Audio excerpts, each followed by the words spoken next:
Olá, sétimo ano! Nosso conteúdo hoje, é muito importante dentro da história do nosso país, da formação da sociedade brasileira, da formação do povo brasileiro, porque trata de questionamentos, principalmente relacionados a essa data importante que nós estamos nos aproximando, que é o Dia da Consciência Negra, o 20 de novembro. Mas vamos lembrar também que nós temos que ter consciência dos nossos atos, temos que agir de maneira igualitária e respeitosa com todos, Não só você está se respeitando a si mesmo, quando você também respeita o espaço e o lugar do outro. Então vamos começar aqui com o nosso conteúdo, lembrando essa imagem do movimento Vidas Negras Importam, que se deve, ao fato ocorrido em relação a um negro que foi vítima da polícia norte-americana, ou seja, o sentimento ainda de racismo, muito presente, não só aqui no nosso país, no Brasil, como em outros lugares do mundo. Então, o sentimento de xenofobia ainda existe, de aversão a outras raças, e a gente precisa combater essas ideologias equivocadas e errôneas com todo o nosso, com toda a nossa força, com toda a nossa resistência, Então vamos aqui continuar o nosso assunto. Trabalharemos não apenas essa questão ainda em relação aos escravizados, como também a transição para o sistema capitalista, e como também a mão de obra escrava africana colaborou para se perpetuar esse sistema, esse modo de produção capitalista no mundo. Então vamos lá, iniciando aqui com esse gráfico, onde mostra escravizados desembarcados no Brasil entre 1501 e 1790. O que é que a gente pode perceber? Que até 1581 e 1590 é que começou realmente o tráfico de escravizados trazidos da África, cruzando o Oceano Atlântico e chegando ao nosso Brasil.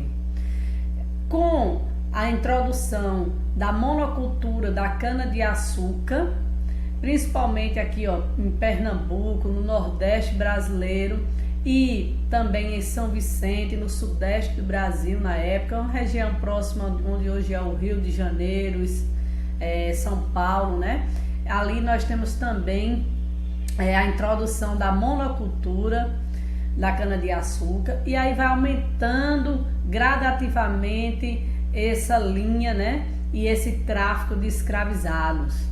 E aí, novamente, no século XVIII do ouro, nós temos também aí um crescimento do tráfico humano, do tráfico de escravizados para o nosso país. E a gente só vai ver que entre 1781 e 1790 é que ainda existindo a escravidão, o Brasil foi o último país a abolir a escravidão no mundo, é que ainda vai existir uma resistência para se abolir a escravidão no nosso país, e nós só iremos conseguir em 1800, no 13 de maio de 1888, de fato, a assinatura da Lei Áurea para abolir a escravidão no nosso país. Então, durante quase 4 séculos, nós convivemos com a escravidão e exploração humana no nosso Brasil. E é importante a gente entender isso na prática. Então vamos ler aqui esse trecho onde fala o seguinte aqui: mas é fundamental distinguir a escravidão de outras formas de opressão. A escravidão, antes de mais nada, define o escravo a partir de seu status jurídico, ou seja, o escravo como mercadoria. Vejam só que eram necessários cerca de 25 cavalos para poder, 25 homens, seres humanos, para comprar um cavalo. Olha que matemática desigual, e desumana. Um cavalo valia mais do que 25 seres humanos. A principal distinção entre o escravo e o servo, e entre o escravo e outras pessoas submetidas a trabalhos compulsórios, nesse sentido, está no fato jurídico de o escravo ser propriedade do senhor, portanto, definido como pessoa. Ou seja, o escravo era uma mercadoria, era um produto, não era um ser humano, não era considerado pelos seus exploradores como uma vida, como um ser humano, e era submetidos a trabalhos compulsórios, ou seja, como você colocar, e a gente vê hoje os maltratos feitos com animais, quando a gente se sente indignada em ver um jumento, um cavalo sendo tratado de maneira desumana, e assim era tratado um escravo na época em que o nosso país teve essa vergonhosa história, né? Então, da perspectiva do próprio escravizado, restaram poucas evidências sobre o que representou a travessia do Atlântico, porque o Oceano Atlântico é que liga a América à África, e era o oceano, né, onde os navios negreiros ou navios tumbeiros navegavam trazendo os escravizados. Após o desterro, a separação da família, da comunidade, da língua, dos hábitos alimentares, da religião e dos poderes políticos na África. Ou seja, essas pessoas eram arrancadas do seu local de origem como animais, eram transportados como animais e ainda tinham que deixar para trás a sua família, a sua comunidade, esquecer a sua língua, esquecer os seus hábitos alimentares, esquecer a sua religiosidade, e ainda, se ele era um rei, uma rainha, ele deixava de ser quando chegava aqui. Aqui nós temos esse gráfico para que vocês observem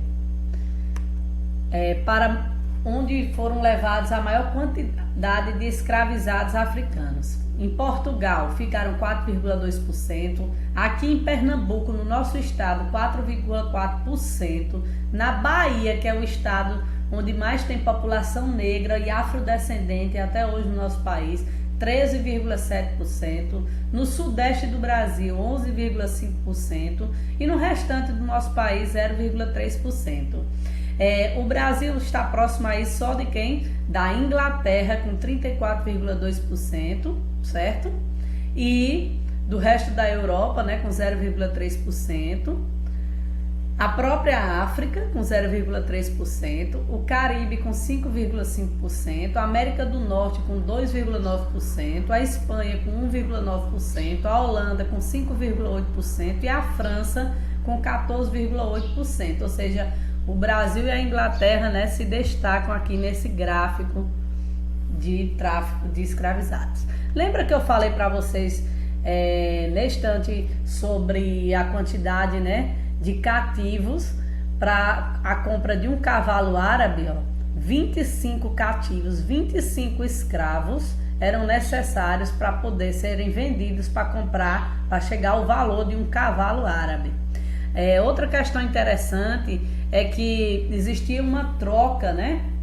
Um fornecimento de algumas matérias como aguardente, pólvora, armas, fuzis, para que fosse fornecido pelos traficantes de escravos a tribos locais que dominavam outras tribos, escravizavam e os vendiam como escravos, né? Então, era uma poderosa arma de guerra, não apenas a pólvora, mas também a questão que eu falei para vocês de superioridade, utilizando o cavalo como poderosa arma de guerra. Então, fornecia-se cavalo, fornecia-se armas, fornecia-se para poder os nativos locais que tinham alguma divergência com outra tribo, dominar a tribo inimiga e os venderem como cativos, como escravizados para os europeus traficantes de escravos.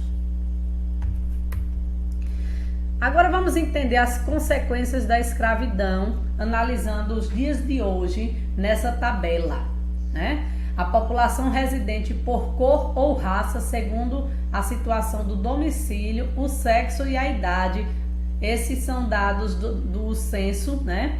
Do censo demográfico, que é realizado pelo Instituto Brasileiro de Geografia e Estatística, IBGE, aqui no nosso país.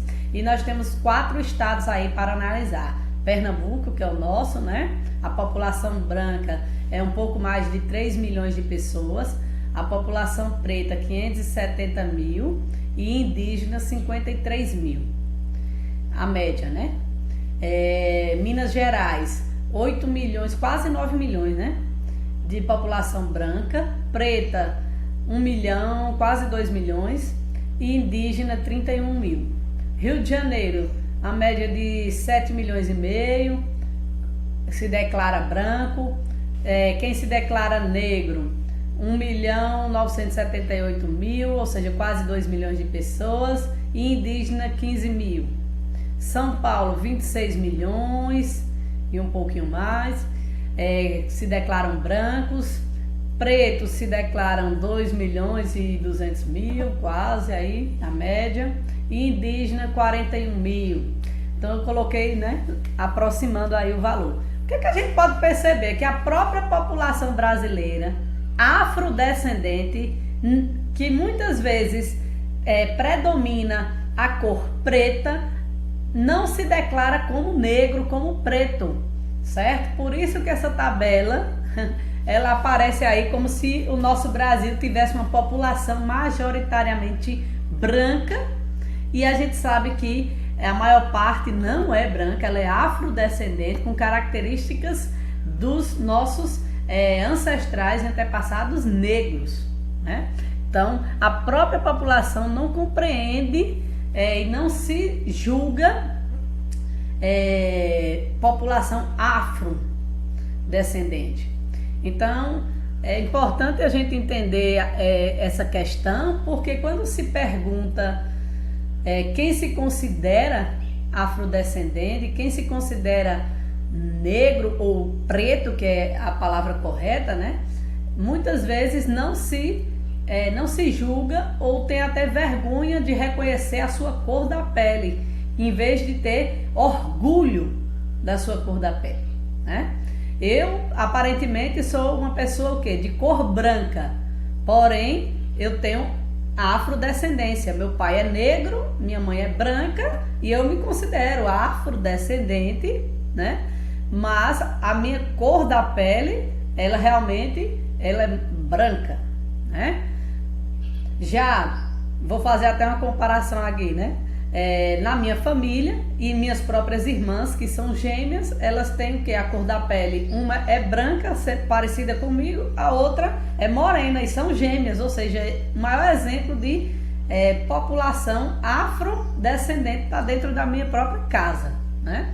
Então vamos falar aqui sobre o Dia da Consciência Negra, que é uma homenagem a Zumbi dos Palmares, a resistência do povo negro nesse país. Essa data, ela não pode ser jamais esquecida. Nós temos que ter consciência todos os dias, como eu abri no vídeo falando. Então, o Dia da Consciência Negra não serve apenas para ações comemorativas, laudatórias de fundo mítico. O dia 20 de novembro busca promover ações afirmativas de valorização da população afrodescendente brasileira. Então, no 20 de novembro de 1695, morreu um dos maiores líderes do Quilombo dos Palmares, que foi Zumbi dos Palmares, né? Casado com Dandara, onde também teve um grande líder que era seu parente, dizem alguns que eram o seu tio Ganga Zumba, que também liderou o Quilombo antes, que lutou e fugiu, né, dessas investidas em relação ao Quilombo, que queria ser tomado, né? Então, essa data é uma data que, para a gente lembrar que a população, para conseguir algo, ela é necessário resistência, resistir, lutar. Então, portanto, é igualmente um momento para potencializar as estratégias de ações afirmativas que permitam à população afrodescendente e, por extensão, ao conjunto da população brasileira marginalizada reafirmar sua presença social, sua cidadania. E aqui nós temos um símbolo do movimento de igualdade racial, né? Um movimento negro, um movimento de luta social por igualdade racial, contra o racismo. Apesar das diferenças inerentes aos tipos de movimento que têm em comum a temática racial, o denominador de todos eles é a reivindicação da igualdade racial entre negros e brancos. Ou seja, não devemos privilegiar pessoas pela sua cor da pele. Vamos fazer uma situação hipotética. Pessoas estão disputando uma vaga de emprego em uma mesma empresa. Eu posso empregar o branco julgando superior ou mais belo por causa da sua cor da pele e dar o emprego a essa pessoa pela cor da pele? Em hipótese alguma, porque eu estaria sendo racista, preconceituosa. Então nós temos que olhar pela sua qualificação e não pela cor da pele. Temos que olhar pelas suas habilidades, porque aquela pessoa é capacitada para aquele trabalho, e não analisar a característica física de beleza, de cor da pele, e sim o que ela tem a oferecer para a empresa, para colaborar e desenvolver aquele trabalho. Isso é a igualdade. Então nós temos aqui também outro movimento aqui. A consciência negra nos permite resgatar e valorizar a cultura afrodescendente, bem como tomar consciência dos problemas causados pelo racismo. Nesse processo, o indivíduo se identifica com as tradições e valores culturais. Quando a gente fala em tradições e valores culturais, não é só lembrar no Dia da Consciência Negra quais são as comidas típicas que nós aprendemos com os ex-escravizados, que nós herdamos da cultura africana. Não é só lembrar as danças, as formas de luta, por exemplo, capoeira. Não é apenas isso, nós devemos valorizar tudo isso, sim. Temos que valorizar as tradições, temos que valorizar as vestimentas, temos que valorizar as comidas, mas não é apenas isso o ponto da questão aqui. Então a gente precisa perceber e lutar contra as desigualdades sociais ocasionadas devido ao Brasil ter vivido séculos de escravidão, os problemas estruturais, combater as formas de racismo e perceber que o racismo é um problema social e estrutural que está enraizado e que a gente deve combater, e estamos numa sociedade contemporânea que não cabe mais esse tipo de sentimento no qual as pessoas se julgam superiores ou melhores. Aqui nós temos a imagem do início do capítulo, movimento que ocorreu nos Estados Unidos, né, que são as vidas negras importam, o Black Lives Matter, né, manifestações segura, cartaz com a frase. Esse protesto ocorreu em Nova York, foi uma onda de protestos após a morte de George Floyd por um policial branco, no qual ele colocou todo o peso do seu corpo sobre o pescoço, né? Aqui é a sua perna, essa parte aqui, como é que eu coloco? Essa parte aqui. E ele colocou, sufocando George Floyd, a população que viu tudo aquilo, e o homem negro morrendo sufocado, pediu para que os policiais intervissem, parassem o outro policial, e mesmo assim eles não o fizeram, né? Então o crime já foi a julgamento. Infelizmente George Floyd veio a óbito, morreu, faleceu. Então manifestantes ganharam as ruas, promoveram esse movimento Vidas Negras Importam, né? Tanto nas redes sociais como em protestos. Famosos e anônimos utilizaram as redes sociais para se manifestar, e nós temos aqui, né, lembrando essa questão. Agora, saindo um pouquinho desse contexto, nós vamos entrar no contexto do sistema capitalista. Nós sabemos que o tráfico negreiro, ele foi um comércio muito lucrativo para o Brasil e para os países que exploraram a mão de obra africana. E não temos como não destrinchar essa questão. Então hoje eu vou começar apenas explicando a vocês o que é o sistema capitalista. Nós implantamos no Brasil, desde a colonização e principalmente através da introdução da monocultura e da mão de obra escrava, né, e do tráfico humano e da mão de obra escrava, não só na monocultura como na mineração, para sustentar o mercado externo de exportações, o mercantilismo da exploração das metrópoles, no caso a metrópole de Portugal, explorando o Brasil colonial. Nós tivemos essa cultura e a implantação do modo de produção capitalista no nosso país. Então as companhias de comércio, elas controlavam a venda dos produtos consumidos pelos colonos, garantiam o fornecimento de escravos, mantinham a frota armada para proteger os navios e financiar o transporte do açúcar para a Europa. E vamos aqui entender o que significa o sistema capitalista. Então, capitalismo, capital significa o quê? Capital. Quero abrir um comércio, eu preciso ter capital, eu preciso ter o quê? Dinheiro, né? Então, o capital, ele vem através de quê? Ele visa o lucro, ele visa a acumulação do capital, acumular mais riquezas, mais dinheiro, né? E a propriedade também privada, ela predomina dentro do sistema capitalista.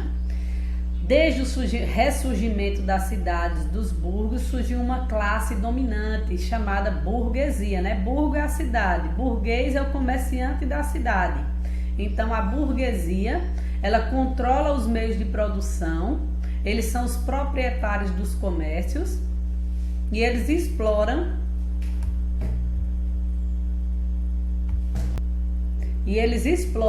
a mão de obra do proletariado. O proletário é o trabalhador, é o operário, certo? O trabalhador. Então a força de trabalho é usada inicialmente sem ter uma jornada e um tempo, um horário para esse trabalho. E o proletário, ele acaba sendo explorado pelo burguês. Os donos da terra são os chamados latifundiários, que ganham lucro sobre os trabalhos dos camponeses. Então, o capitalismo é um modo de produção onde se explora o trabalhador e enriquece e acumula o capital para a burguesia. Com a sua formação, o novo sistema passou a ter três tipos de capitalismo: o capitalismo comercial, o capitalismo industrial e o capitalismo financeiro. E assim é até os dias de hoje. Deixa eu explicar um pouquinho mais. O capitalismo comercial, ele se detém ao que? As atividades comerciais. O capitalismo industrial, a maior produção, ou seja, produzir em grande quantidade, em grande escala, um determinado produto para exportá-lo. Então, o capitalismo industrial começa com as fábricas, com o surgimento das primeiras fábricas. E o capitalismo financeiro visa a proteção e o enriquecimento dos países que são potência. Então, para isso, eles vão criar conglomerados, eles vão criar trustes, cartéis, que vocês irão fundir empresas, se tornarem maiores empresas, juntando várias outras empresas, que a gente vai explicar isso mais adiante. Então, bons estudos e até a próxima.